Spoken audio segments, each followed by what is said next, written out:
शोभा और समर के फ्रेंड्स ने गर्मियों की छुट्टी पर शोभा के मामा के गांव चंदनपुर जाने का प्लान बनाया।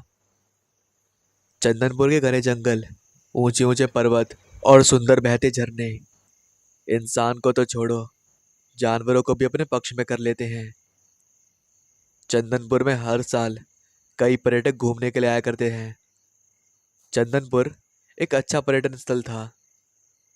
सभी ने लोकल बस से ही जाने का प्लान बनाया और निकल पड़े चंदनपुर की सैर के लिए। शाम के समय सभी बस पकड़कर चंदनपुर के लिए रवाना हो गए। शोभा और समर बस की खिड़की से ढलती हुई शाम का आनंद ले रहे थे। शाम होने की वजह से हवा थोड़ी ठंडी हो गई थी, मगर दोपहर की चिलचिलाती धूप का असर उसमें अभी भी था, जो दोपहर के वक्त तेज और जानलेवा लू के रूप में बहती है। आसपास खड़े पेड़ और झाड़ के विभिन्न प्रकार के फलों और उनकी खुशबू मन को काफी आनंदित कर रही थी। ग्रामीण अपने मवेशियों को अपने घर वापस ला रहे थे। शोभा की फ्रेंड पलक भी अपने बॉयफ्रेंड साहिल के साथ आई थी। मुख्य मार्ग खत्म हो गया था और चंदनपुर का मार्ग प्रारंभ हो गया था। अंधेरा कब्जा जमाने लगा था। सुंदर क्षेत्र में फैले जंगल के पेड़ अपनी मौन मुद्रा में खड़े थे। शोभा अभी तक बाहर के नज़ारों को देखे जा रही थी। उसको इन सब में रुचि के साथ एक अलग लगाव सा था, क्योंकि शोभा का बचपन यहीं पर गुजरा था। शोभा को चंदनपुर की डायन वाला किस्सा जो उसे उसके मामा सुनाया करते थे, वो उसे अच्छी तरह से याद था। उसने पलक और साहिल की ओर देखा, जो उसकी आगे वाली सीट पर बैठे हुए थे। वो दोनों आपस में हंसी मजाक कर रहे थे। शायद दोनों प्रेमियों को ये मालूम नहीं था कि वो गांव में हैं, ना कि शहर में। उन दोनों को उस बस में बैठे ग्रामीण घूर रहे थे। जब साहिल और पलक की नज़र गांव वालों पर पड़ी तो दोनों एक दूसरे से अलग हो गए। ये सब देखकर शोभा और समर मुस्कुरा पड़े। अब रात काफ़ी हो चुकी थी। बस ड्राइवर ने बस की लाइट ऑन कर दी। अब केवल बस के अंदर बैठे व्यक्ति लाइट में दिख रहे थे और चारों तरफ जहाँ तक नजर जाती वहां तक सिर्फ गहरा अंधेरा था। भैया, आगे बस रोक देना, शोभा ने बस ड्राइवर से कहा। क्यों, क्या हुआ?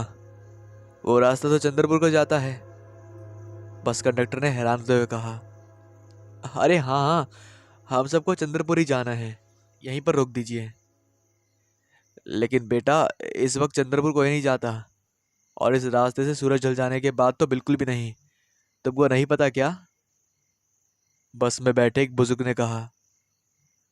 बाबा, मुझे सब पता है, मेरे यहाँ मामा जी रहते हैं। चलो गाइस। लेकिन बेटा, क्या हुआ बाबा, आपको कुछ कहना है क्या? समर ने बुजुर्ग से कहा। छोड़ना यार, चल, कुछ नहीं है, मैं हूं ना साथ में। बचपन बीता है मेरा यहाँ, चप्पा चप्पा जानती हूँ यहाँ का। चलो, फिजूल की बातों में मत पड़ो। शोभा ने समर को खींचकर बस से नीचे उतार लिया।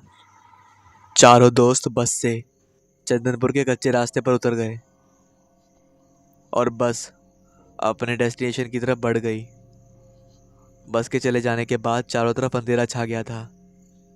सभी लोगों ने अपना फोन निकालकर फ्लैशलाइट जला ली। शोभा, शोभा, अरे सुनना, वो बाबा किसके बारे में बोल रहा था?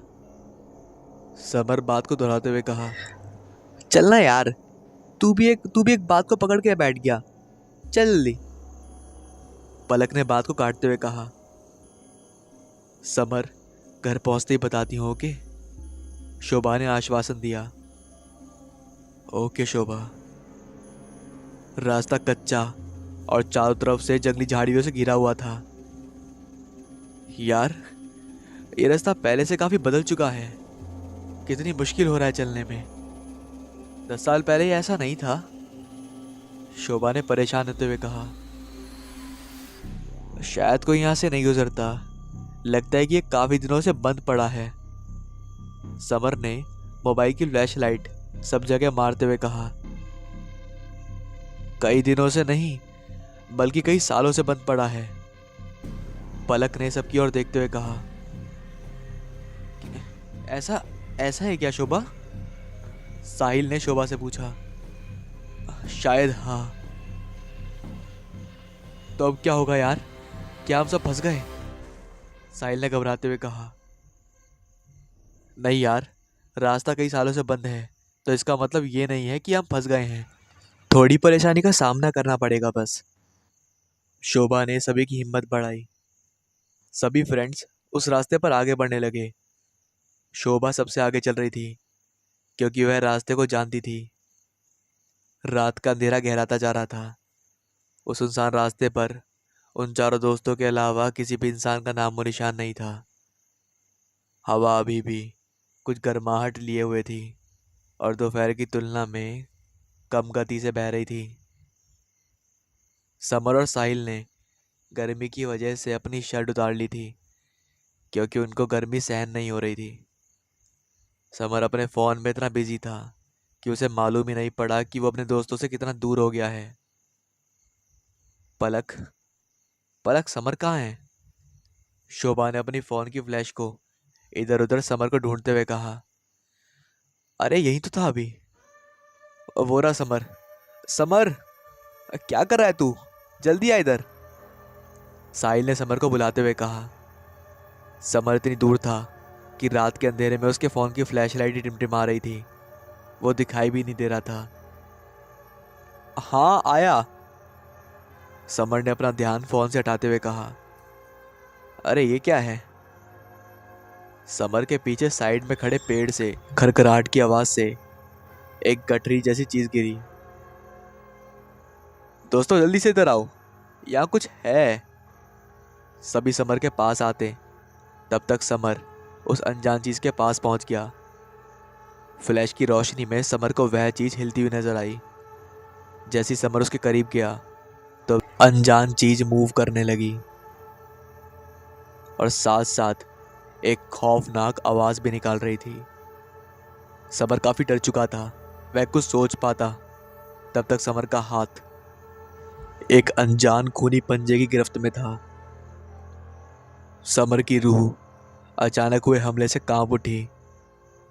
उसने जल्दबाजी में अपने हाथ को छुड़ाने की बहुत कोशिश करी, लेकिन उस खूने पंजे की गिरफ्त में वह मजबूती से जकड़ा हुआ था। हड़बड़ाहट में समर का फ़ोन नीचे गिर गया, जिससे वह उस अनजान खौफनाक जीव को देख भी नहीं सका। वह जीव अभी भी भयानक आवाज़ें निकाल रहा था। समर अपना हाथ छुड़ाने में नाकाम रहा तो उसकी एक भयंकर चीख निकल पड़ी। क्या हुआ समर? हम आ रहे हैं। शोभा ने समर के पास आकर घबराते हुए पूछा। वो समर ने उंगली से सामने वाले पेड़ की ओर इशारा किया। उसकी आंखों में दहशत साफ साफ दिख रही थी। समर कुछ ज्यादा नहीं बोल पाया और वह बेहोश होकर गिर गया। अरे ये तो बेहोश हो गया है यार। क्या हुआ इसे? कोई बताएगा मुझे? चल क्या रहा है यहाँ पर? साहिल तू शांत रहे, ओके? समर बेहोश पड़ा है और ऊपर से तू बेवजह हाइपर हो रहा है। चल इसे उठा। पलक ने साहिल को समझाते हुए कहा। समर कुछ तो बोलो, क्या हुआ तुम्हें? लगता है समर पर किसी जंगली जानवर ने हमला किया है। साहिल ने शोभा की ओर देखते हुए कहा। यार अब क्या होगा?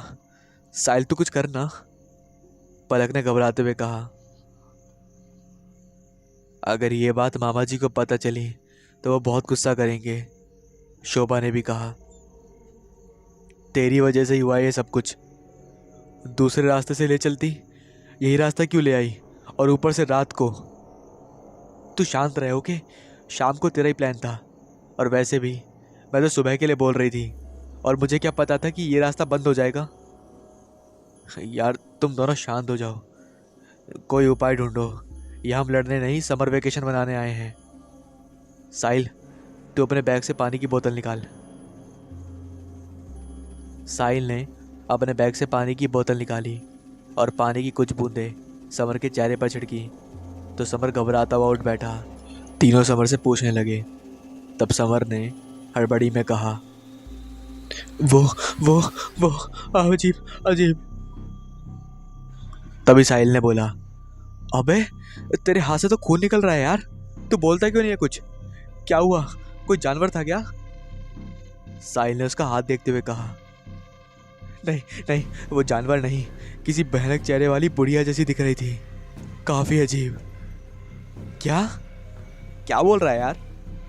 हाँ यार, वो शायद अभी भी यहीं कहीं आसपास है। सभी दोस्तों के चेहरे पर डर साफ साफ दिखाई देने लगा था। तभी पास की झाड़ियों के हिलने की आवाज आई।